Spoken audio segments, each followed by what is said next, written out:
ورحمۃ اللہ وبرکاتہ۔ بسم اللہ الرحمن الرحیم، والصلاة والسلام علی رسولہ الکریم وعلی آلہ وصحبہ اجمعین۔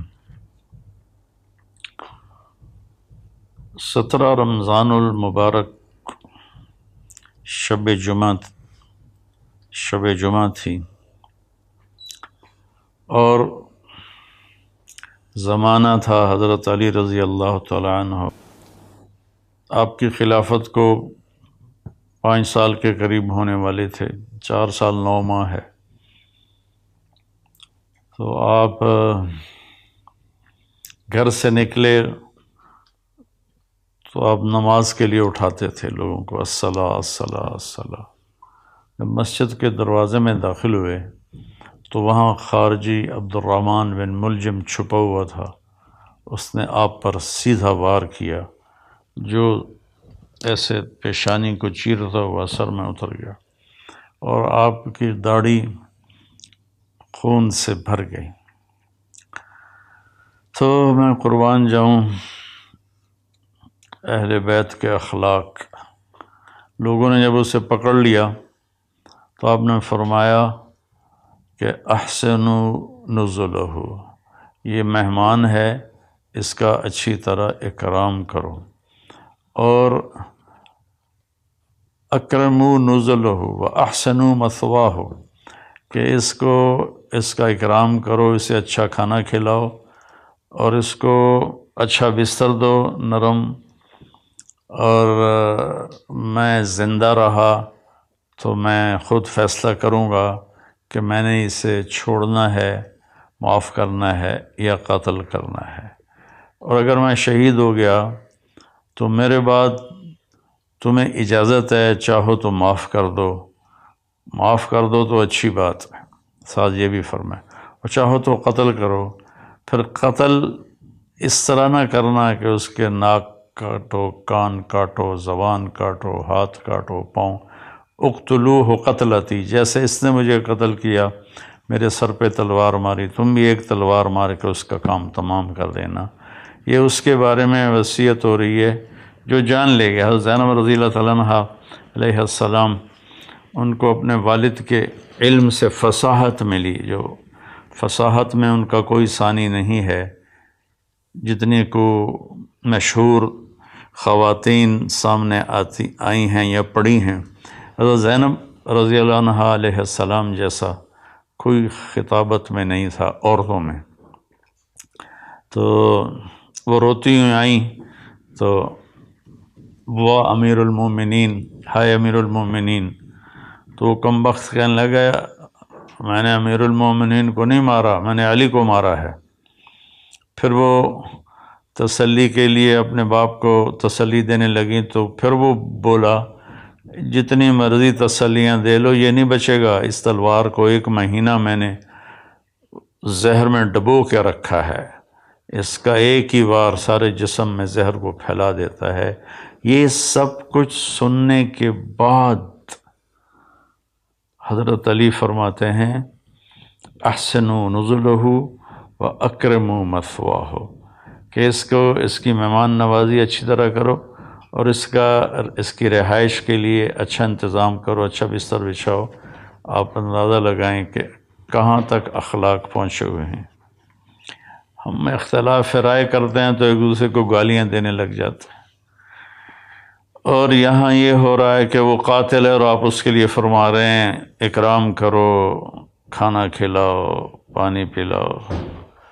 میں زندہ رہا تو دیکھ لوں گا کیا کرنا ہے، میں شہید ہو گیا تو میری پہلی گزارش ہے کہ اسے معاف کر دینا، اور دوسری یہ ہے کہ مارنا ہو تو پھر بس ایک وار سے اس کی گردن اڑا دینا۔ یہ میں نے آپ کی وفات کا، شہادت کا واقعہ پہلے سنایا۔ اب اس میں کچھ اختلاف ہے تاریخی، جو گلدستہ اہل بیت ہم نے اللہ کے فضل سے کوشش کر کے تیار کی، اس میں 17 رمضان جمعہ کی صبح آپ کو سر میں زخم لگا، اور 2 دن کے بعد یعنی ہفتہ اور اتوار آپ شدت زخم کتاب نہ لاتے ہوئے آپ نے اتوار کی رات کو جام شہادت نوش کیا، اور پھر پیر کے دن آپ کی تدفین ہوئی، اور آپ کا جنازہ حضرت امام حسن رضی اللہ تعالیٰ عنہ نے پڑھایا، اور آپ کو وہیں دار الامیر المومنین میں دفن کیا گیا۔ یہ تو مختصر آپ کی شہادت کا قصہ ہے۔ یہ سازش کیسے بنی؟ جنگ نہروان ہوئی خارجیوں کے ساتھ آپ کی، تو 3 خارجی، ایک یہ عبد الرحمن بن عوف، ایک مبرک بن عبداللہ التمیمی، اور ایک عامر بن بکر التمیمی، یہ 3 اکٹھے ہوئے کہ نہروان میں جو ہمارے ساتھی قتل ہوئے ان کے بعد تو زندگی کا کوئی مزہ ہی نہیں ہے، اور یہ سارا فساد جو پھیلا ہوا ہے کیوں نہ اس کا کوئی تدارک کریں۔ تو ایک نے ابن ملجم نے کہا میں علی کو قتل کروں گا، مبرک بن عبداللہ نے کہا میں معاویہ کو قتل کروں گا، اور عمر بن بکر نے کہا کہ میں عامر بن عاص کو قتل کروں گا، رضی اللہ تعالیٰ عنہم ورضوا عنہ۔ تو باقی 2 کی زندگی لکھی ہوئی تھی، ایک ہی رات سب نے طے کی تھی، 17 رمضان کی صبح۔ تو اس دن عمر بن عاص رضی اللہ تعالیٰ عنہ بیمار تھے، نماز پڑھانے نہیں آئے، تو ان کی جگہ جو آئے وہ مارے گئے، اور معاویہ رضی اللہ تعالیٰ عنہ پر اس نے وار کیا، تو آپ تھوڑا سا اپنی بیداری میں تھے، دائیں بائیں دیکھتے ہوئے، تو آپ نے اس کے وار کو خطا کر دیا، لیکن کمر مبارک پر تلوار کا زخم لگا، چونکہ تلوار زہر آلود، تینوں کی تلواریں زہر آلود تھیں، تو ان کو زخم تو بہت بڑا لگا، لیکن آہستہ آہستہ اللہ تعالیٰ نے ان کو شفا دے دی اور وہ محفوظ ہوئے۔ تو اس میں عبد الرحمن بن ملجم یہ ہے، یہ جب کوفے آیا تو کوفہ میں خارجی عورت دیکھی تو اس پہ یہ عاشق ہو گیا، اس سے کہا مجھ سے شادی کرو۔ اس نے کہا میری ایک شرط ہے کہ علی کو قتل کرو۔ وہ کہنے لگا میں تو آیا ہی اس کام سے ہوں، لیکن تو پہلے مجھ سے شادی کر لے۔ تو اس نے اس سے شادی کر لی، اور اس کے بعد وہ اپنی اسکیم بناتا رہا۔ حضرت علی رضی اللہ تعالیٰ عنہ کو ان کے ساتھیوں نے کہا یا رسول اللہ کہ یا امیر المومنین، عبد الرحمن بن ملجم آیا ہوا ہے کہ اس کی نیت اچھی نہیں لگتی، تو اجازت ہو تو ہم آپ کا پہرا دیں، آپ اس کو پکڑ لیں۔ آپ نے کہا پہرا تو آسمان والا دیتا ہے، حفاظت وہ کرتا ہے، اور اگر تم اسے پکڑ لو تو میں شہادت کیسے پاؤں گا؟ وہ بہت تنگ ہو گئے تھے اپنے ساتھیوں کی بے وفائیوں سے، اور اپنے داڑھی کو یوں پکڑ کے نا کہتے ارے تو کب رنگین ہوگی۔ اس کے پیچھے ایک واقعہ ہے کہ آپ بیمار ہوئے بہت زیادہ، تو اللہ کے نبی پوچھنے آئے تو انہوں نے عرض کی یا رسول اللہ مجھے لگتا ہے میرا آخری وقت آ گیا ہے۔ تو آپ نے فرمایا نہیں، تیرا آخری وقت نہیں ہے، تو اس وقت مرے گا جب تیرے سر کے خون سے تیری داڑھی رنگین ہو جائے گی۔ تو ہوئی بھی ایسے، اس نے یہاں تلوار ماری جس نے ماتھے کو بھی پھاڑ دیا اور یہاں تک کھوپڑی کو بھی پھاڑ دیا، تو سارا خون آیا اور داڑھی پہ لگ گیا۔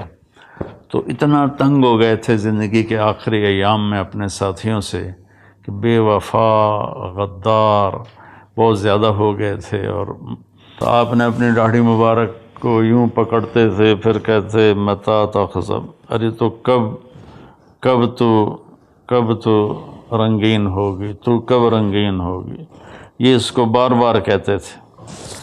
تو اس اللہ نے آپ کو یہ رتبہ نصیب فرمایا، اور آپ کو غسل دینے والے حضرت عبداللہ بن جعفر طیار کے بیٹے، اور حسن اور حسین دونوں بیٹوں میں، اور جو نماز جنازہ حضرت حسن نے پڑھائی، اور دارالعمارہ میں آپ کی تدفین ہوئی۔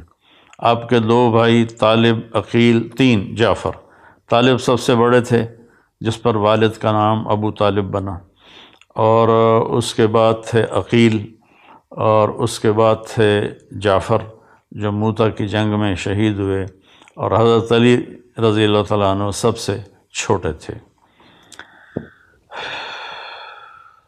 آپ ابتدائی میں اسلام قبول فرما لیا کہ حضرت خدیجہ رضی اللہ تعالیٰ عنہ اور اللہ کا نبی نماز پڑھ رہے تھے، تو آپ اندر آئے تو آپ نے کہا یہ کیا ہے میرے چچا کے بیٹے؟ تو آپ نے کہا بیٹا یہ نماز ہے اور میں اللہ کا نبی ہوں۔ آپ نے اسی وقت کلمہ پڑھ لیا۔ اس وقت آپ کی عمر بعضے کہتے ہیں 8 سال تھی، بعضے کہتے ہیں 10 سال تھی۔ 10 سال سے آگے کسی نے ذکر نہیں کیا، 10 8 8 10 اس طرح روایات کا اختلاف ہے۔ تو بھائیوں میں اختصار سے ہی تھوڑا بتانا چاہتا ہوں، ہمیں پتہ چلے کہ ہمارے جو بڑے تھے اور اللہ کی بارگاہ میں بڑے پاکیزہ پاک محبوب تھے، ان کی زندگیوں کی تھوڑی سی جھلک ہمیں مل جائے تو ہمیں بھی کچھ آخرت کا فکر پیدا ہو جائے گا۔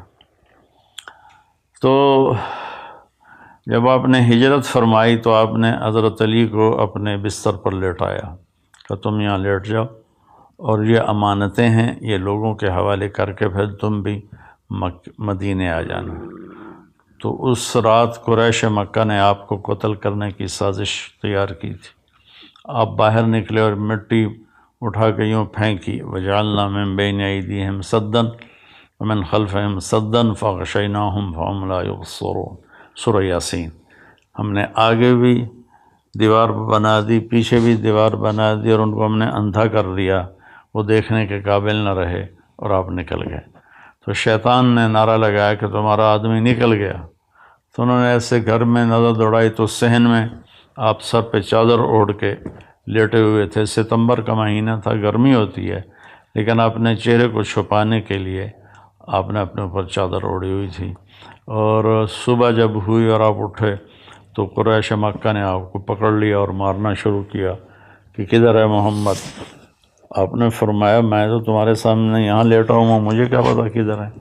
پھر انہوں نے ان کو حرم کے ایک ستون کے ساتھ باندھ دیا، پھر کچھ دیر بعد چھوڑ دیا۔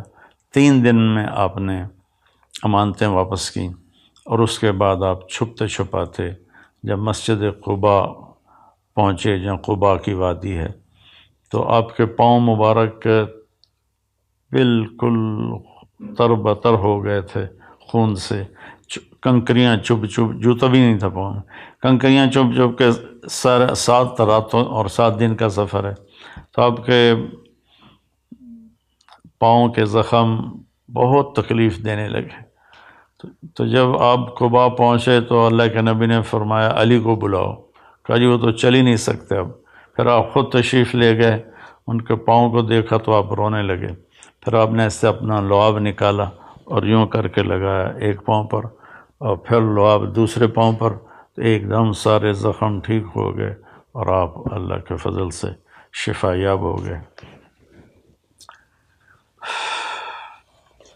جنگ بدر میں آپ نے کیا کیا کہ جب دشمن آمنے سامنے ہوئے تو عتبہ بن ربیعہ اور شیبہ بن ربیعہ اور ولید بن عتبہ، ایک ہی گھر کے 3 آدمی، عتبہ اور شیبہ دونوں بھائی، اور ولید عتبہ کا بیٹا اور عتبہ ربیعہ کا بیٹا، یہ نکلے جنگ میں کہ آیا ہے کوئی ہمارے مقابلے میں۔ تو اللہ کے نبی نے عوف رضی اللہ تعالیٰ عنہ اور معوذ رضی اللہ تعالیٰ عنہ اور حضرت عبداللہ بن رواحہ رضی اللہ تعالیٰ عنہ، ان تینوں کو بھیجا کہ آپ جاؤ اور ان کا مقابلہ کرو۔ جب یہ تینوں آئے تو انہوں نے پوچھا کون لوگ ہو؟ کہا ہم مدینہ والے ہیں۔ کب چلے جاؤ، ہمیں تمہاری ضرورت نہیں ہے۔ پھر کہا یا محمد اخرج الینا اکفاءنا، ہمارے قریشی ہماری طرف بھیجو، ہمارے قبیلے والے ہماری طرف بھیجو۔ اتنا ان پہ نشہ چڑھا ہوا تھا اپنی فتح کا۔ تو آپ نے فرمایا یا حمزہ قم، کہ یا شیبہ قم، یا علی قم، کیونکہ علی چھوٹے تھے نا، حمزہ بھی چچا تھے، شیبہ بھی چچا تھے۔ تو آپ نے کہا قوموا لدینکم. تو یہ تینوں حضرات پیدل چلتے ہوئے آئے. تو عتبہ نے پوچھا کون ہو؟ آپ نے کہا میں حمزہ ہوں بن عبد المطلب. کہا تم کون ہو؟ کہا میں شیبہ بن حارث. تم کون ہو؟ کہا میں علی بن ابی طالب.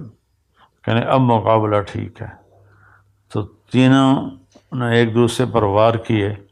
تو پہلی وار میں حضرت علی نے ولید کو قتل کر دیا، حضرت حمزہ نے عتبہ کو قتل کر دیا. تو حضرت شیبہ ذرا عمر میں بڑے تھے تو ان کی ٹانگ کاٹ دی اس نے. شیبہ بن ربیعہ، شیبہ نہیں عبید، میں غلط کہہ رہا ہوں، عبید بن حارث. تو شیبہ تو دوسری طرف تھا کافر. حمزہ، عبید، علی. ادھر عتبہ، شیبہ، یہ بن ربیعہ اور ولید بن عتبہ. تو شیبہ نے حضرت عبید کی ٹانگ کاٹ دی تو گر پڑے. تو دونوں نے اس کا بھی کام تمام کر دیا اور ان کو اٹھا کر لائے. تو آپ کے قدموں میں پڑھ کر کہنے لگے یا رسول اللہ میں شہید ہوں. آپ نے کہا بلا ونا علیک شاہد، بے شک تم شہید ہو اور میں اس پہ گواہ ہوں. تو جنگ بدر میں آپ کی شجاعت سب کے سامنے ہے. پھر غزوہ احد میں جب شکست ہو گئی تو کفار نے اللہ کے نبی کے اوپر اپنا فوکس کیا حملہ. تو چند صحابہ نے آپ کو گھیرے میں لے لیا. یہ چند صحابہ تھے ابو بکر، عمر، علی، سعد بن عبادہ بن صامت، اسد بن زرارہ، ابو دجانہ، طلحہ بن عبید اللہ اور حارثہ بن نعمان. 10 تھے، میں نے 9 نام آپ کو بتا دیے. انہوں نے آپ کو گھیرے میں لے لیا. ہاں سعد بن ابی وقاص 10 میں تھے، سعد بن ابی وقاص. تو آپ کو گھیرے میں لے لیا اور ہر آنے والے تیر کو روک رہے تھے، نیزے کے وار سب روک رہے تھے. تو عتبہ بن ابی وقاص یہ حضرت سعد بن ابی وقاص کا بھائی تھا. اس نے ایک پتھر اٹھایا اور صحابہ کی نظریں تھیں تیر، تلوار اور نیزے پر. ان کی نظر پتھر پہ گئی نہیں تو اس نے زور سے پتھر پھینکا جو آپ کے یہاں لگا. تب سیدھے یوں گرے ایسے اور سارا چہرہ خون سے تر ہو گیا، دان ٹوٹ گئے. تو یہ سارے 10 رونے لگے کہ اللہ کے نبی شہید ہو گئے. تھوڑی دیر کے بعد آپ کو ہوش آیا تو انہوں نے عرض کیا یا رسول اللہ آپ تو ان کے لیے بد دعا کر دیں.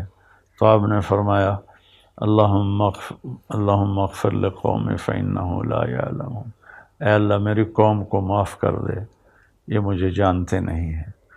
تو میں اپنے سارے بھائی بہنوں سے کہتا ہوں کہ وہ آپ کے قتل تک پہنچے ہوئے تھے اور آپ نے کہا یا اللہ ان کو معاف کر دے.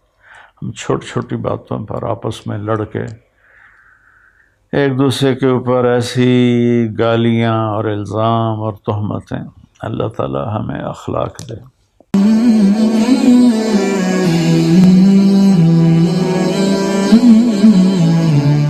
ورحمۃ اللہ وبرکاتہ. بسم اللہ الرحمن الرحیم، والصلاة والسلام علی رسولہ الکریم وعلی آلہ وصحبہ اجمعین.